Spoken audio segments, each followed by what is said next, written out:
There are over 2,000 species of jellyfish in the ocean, but which of them has the worst sting?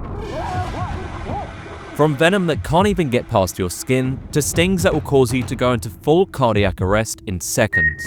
Most people don't actually know just how deadly, or not deadly, jellyfish can be. That's why today we're ranking jellyfish stings, not just on lethality, but also their sheer pain factor. The deadliest jellyfish actually kill 25 times more people than sharks do. So if you touch an S-tier jelly, you're cooked. And starting at the bottom of our tier list are moon jellyfish. In F-tier. These jellyfish do sting you, but they're so weak that it's honestly a challenge for you to even feel their venom. At worst, if you've got super sensitive skin, you might feel the tiniest bit of irritation, but most people feel absolutely nothing. If you've ever been to a beach and spotted a flat, almost translucent blob washed up on the sand, chances are you've met a moon jellyfish. Moon jellies are usually about the size of a dinner plate and are about 98% water, which is even more than a cucumber. They drift around and feed on plankton because that's just about the biggest thing they can take down with their venom. Their cnidocytes, or stinging cells, are just not designed to handle anything close to our size. And for that, they belong in the F tier.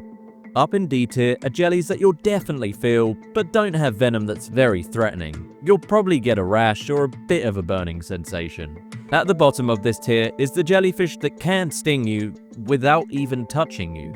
Instead of floating gracefully through the open water, the upside-down jellyfish prefers lying flat in the seafloor, bell pressed down, tentacles facing up like a tangled underwater flower bed.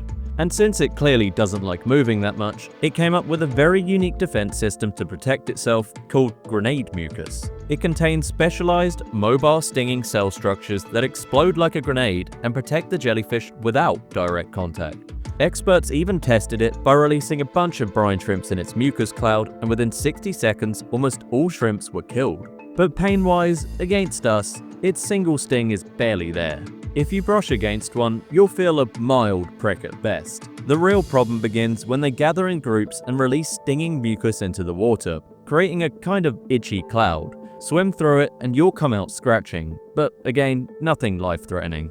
So what we have here is a jellyfish that spends its life lying upside down and occasionally leaving swimmers with a rash. Unique? Yes. Dangerous? Not really. But at the top of D tier, we meet the cannonball jellyfish. A thick, rounded jellyfish about the size of a cannonball. It looks solid, almost meaty, and in fact, this species is harvested and eaten in salads in part of Asia. Cannonballs release mucus filled with toxins when stressed, just like upside-down jellyfish, but their slime can cause irritation, rashes, or even nausea if ingested. Not lethal, but definitely very unpleasant. As far as stings go, their venom packs a punch, and the pain hits harder than the two previous jellies, but only enough to reach top of D. But in C tier are jellies you'll actually regret touching. These jellies will leave you in real pain, cause some serious swelling, and likely won't kill you, but will ruin your entire day. These are not jellies you want to touch to experiment with. Not that you should be doing that with any of these. First in C tier is the blue jellyfish. It's found in the colder waters of the North Atlantic and North Sea, and it grows up to a foot across. Not enormous, but its sting makes up for its modest size. Swimmers who encounter it describe the pain as sharp and burning. The welts rise fast, angry, and inflamed, and while not usually life-threatening, they're enough to put someone out of the water for the day. The danger comes less from lethality and more from surprise. These jellyfish drift close to shore in summer months when swimmers least expect them. A child splashing in shallow waves or a diver without a wetsuit can get a nasty sting without ever seeing what hit them. The sting won't completely paralyze you, but it's gonna make you go, "Oh, damn the jellyfish! Damn all the jellyfish!" And in the sting meta, that's enough to give it a mid to high placement. I know, we're only at the bottom of C tier, and these stings already sound awful. Slightly above the blue jelly in C tier is the sea nettle, the jellyfish that most people think of when they picture a stingy encounter at the beach. It's the most common jellyfish sting in the world, and while not the most dangerous, they're what you're most likely to encounter at the beach. Even a single, accidental brush against one of its tentacles will give you an instant zap. The pain is sharp, hot, and lingers well after you're out of the water. Red welts can line your arms or legs like someone snapped you with dozens of rubber bands. Sea nettles use this sting for what you'd expect, to paralyze small prey like fish larvae, shrimp, or plankton. For them, it's a meal ticket. For us, it's a deterrent. These guys are about 6 to 12 inches long and have tentacles that can reach up to 10 feet. What makes them stand out is their numbers as well. They bloom in huge swarms, sometimes so dense that entire sections of beach get shut down. Imagine wading into the surf and realizing the water around you is a soup of stinging nettles. Even if no single jellyfish is lethal, the sheer volume makes escape a nightmare. So, yes, it's not medically extreme for most people, but definitely enough to send you scrambling back to shore. Up next in the bottom of B tier is the sea nettle's evil cousin, the black sea nettle. This is basically if you put the sea nettle on steroids. This is the most dangerous species of sea nettle, and this giant can reach up to 2 meters in bell diameter with tentacles stretching over 15 meters, way larger than the Atlantic and Pacific sea needles people come across. Honestly, it looks like one of those things from Harry Potter. A brief encounter with its huge tentacles means you are coming into contact with a large surface area of nematosis, resulting in a more intense and instant pain than other small jellies. While still not typically lethal to healthy adults, the pain is excruciating, much worse than the regular nettle, and will leave deep welts, sometimes triggering nausea or temporary muscle cramps. What really earns its spot in B tier isn't just the sting, it's the sheer scale. Imagine accidentally wading into a near invisible curtain of venom in the water. Fortunately for us, black sea nettles are actually way less common than the common Atlantic and Pacific sea nettles, and usually appear in very unpredictable blooms near Southern California. They're usually only seen once in a span of decades. But even above all the nettles is a creature whose delicate name makes it sound a lot nicer than it actually is. The mauve stinger is a small, translucent creature that lives in the Mediterranean. The mauve stinger delivers a powerful zap that leaves angry welts across the skin, and the pain can last for days. And God forbid, if you get caught in a swarm, you might look like you wrestled a cactus. In rare cases, it can trigger allergic reactions or secondary infections, but fatalities aren't super common. Still, their impact is undeniable. There have been documented cases of entire stretches of beach being closed after swarms drifted too close to shore. Against the stings of the heavyweights that we'll get to later, the mauve stinger doesn't pack enough of a punch to reach their level, but you'll still be left with marks for weeks. At the top of B tier is the lion's mane, who looks less like an assassin and more like an alien chandelier drifting in the deep. Its bell can stretch over 7 feet wide, and its tentacles can trail longer than a blue whale, making this the longest animal known on Earth. Imagine swimming into a near-invisible curtain of stinging threads that extend over 100 feet. Even a slight brush can leave you covered in painful welts, and for smaller animals, it's a confirmed death. Entire schools of fish can get caught up in the sticky nightmare of its venom. It turns its sheer size into a weapon. You don't need to be lethal when your hunting strategy is blanket the entire ocean with stings. This is one fat jelly. But as we move up to A tier, the jellies start reaching a stage where it's not just extreme pain that you'll have to deal with and get over. These are stings that require serious medical attention. One touch and you should do whatever it takes to get yourself to a hospital ASAP. At the start of A tier is the flower's hat jellyfish, a jellyfish that proves the old saying of, if something glitters in the ocean, run away from it. At first glance, this flower hat looks almost ornamental, like some glowing accessory drifting through the sea. But beauty here is bait. The brush from those luminous tentacles delivers a searing whip-like burn that can leave welts on human skin for days. To even larger fish, it's far worse, and they likely won't swim again. The venom paralyzes smaller prey almost instantly, and the jellyfish reels them into its bell with practiced efficiency. What makes it deceptive is the way it behaves. Unlike most jellyfish that simply drift, the flower hat can pulse and swim with surprising control, weaving through coral and hiding in seagrass, as if it had a brain. That, combined with its venom, makes it far more dangerous than its delicate beauty suggests. But even higher in A tier, we have the Portuguese man of war, which actually isn't a jellyfish, but since so many people think they are, because they do look like one, I decided to put them on the list anyways. This creature isn't even one animal, it's actually a siphonophore, a floating colony of specialized animals working together as one. And it hurts like its tentacles can reach over 30 feet long, sometimes closer to 100. Each tentacle is lined with thousands of nematocysts, microscopic harpoons armed with venom designed to immobilize fish instantly. For humans, this sting feels like a whip dipped in fire. The pain is sharp, electric, and lingers for hours.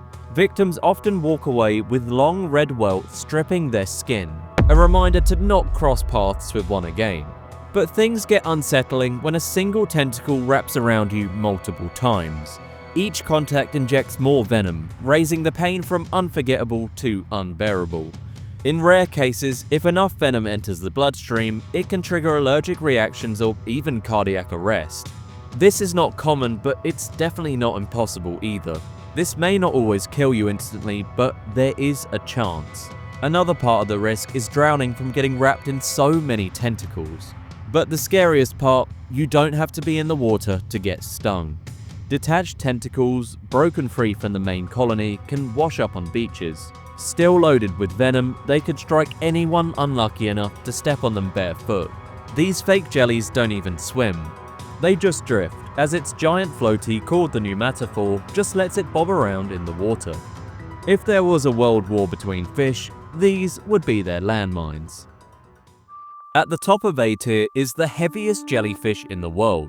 Remember the lion's mane being the longest? The numerous jellyfish is over triple the weight, making them extremely chunky. Their tentacles aren't anywhere near as long as the lion's mane, but can still reach over 15 feet. These guys are found in the waters of Japan, China, and Korea, and can reach 6.5 feet across and weigh up to 450 pounds. This makes it a floating sumo wrestler jellyfish monster. It's alive, squishy, and still capable of stinging you. Their sting is incredibly painful, but actually less dangerous than the man of war. But the thing is, these jellies are literally so chunky that they can get caught in fishing nets and sink entire boats. They often arrive in swarms, and because they're so heinously large, they can poison entire catches. Fortunately, they're one of the most obvious jellyfish to spot. You can't really miss something this big. But topping all these guys is the jellyfish we find in S tier. These jellyfish can and will kill you. There's actually only 2 jellyfish in S tier, and they're both of the same family, box jellyfish. The first jelly in S tier is the irukandji. This jellyfish is basically the opposite of Nomura's. This is actually the smallest jellyfish that I've even mentioned on this list. It's barely the size of a fingernail, and at only a few grams, it weighs less than a paperclip. So how did this jelly get all the way up to S tier? What this jellyfish has is a sting so powerful that it can cause irukandji syndrome. And you know it's bad when you have a whole syndrome named after you.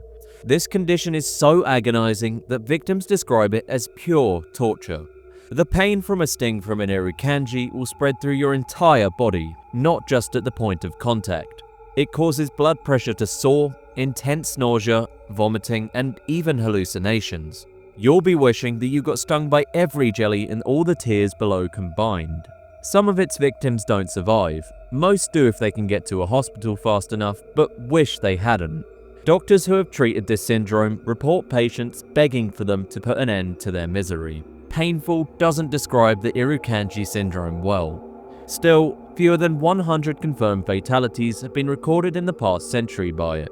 In Australia, most documented cases are severe but non-fatal, with fatalities occurring only once every few years. But its sheer pain and also ability to be completely invisible makes it worthy of the highest tier on our list. But at the very top of the S tier is the sea wasp, Chironex fleckeri, and what I would put as the most dangerous jellyfish in the entire world. In the water, they appear almost invisible with transparent bell and thread-like tentacles drifting in the current. Those threads are loaded with one of the most powerful venoms known to science. Each tentacle carries millions of microscopic harpoons, primed to fire. One brush, even for a second, and the venom surges through the bloodstream. Victims describe it as instant fire, followed by muscle spasms, vomiting, and then, terrifyingly, cardiac arrest. Death can occur in minutes, sometimes before help even arrives. And this isn't just about humans. Fish, crabs, even larger marine animals collapse almost instantly. With up to 15 tentacles or more, stretching several meters long, you can swim into it, but you may not swim out. What makes it even worse is where it lives. The sea wasp prowls tropical waters in northern Australia and the Indo-Pacific, places filled with swimmers, divers, and beachgoers. Locals know how to stay alert. Tourists often don't. Australia's official records show only a handful of fatalities, around 70 to 80 since the late 1800s, averaging just one every year or two. But outside Australia, especially in the Philippines, Thailand, Malaysia, and Papua New Guinea, where medical reporting is weaker, researchers suspect the true toll is far higher. Some studies even suggest the Philippines alone sees 20 to 40 deaths each year. Globally, the conservative estimate is dozens of lives lost annually, with many cases never making it into the statistics. I know these stings can seem terrifying, but do note that you don't have to completely avoid the ocean. The S-tier jellies, like the sea wasp, aren't really found in US waters. It is possible you'll run into some C and B-tier jellies, but even then, the chances you'll die from those guys are quite low. Almost all deaths are actually just from the sea wasp itself, over 90%. This doesn't mean don't be alert, especially if you're in waters where sea wasps do exist, but don't let the existence of these guys ruin your plans for vacation. Thanks for watching, and let me know in the comments if you like this type of video. This is a new style. And make sure you watch my video on the absolutely biggest giant isopods on Earth here.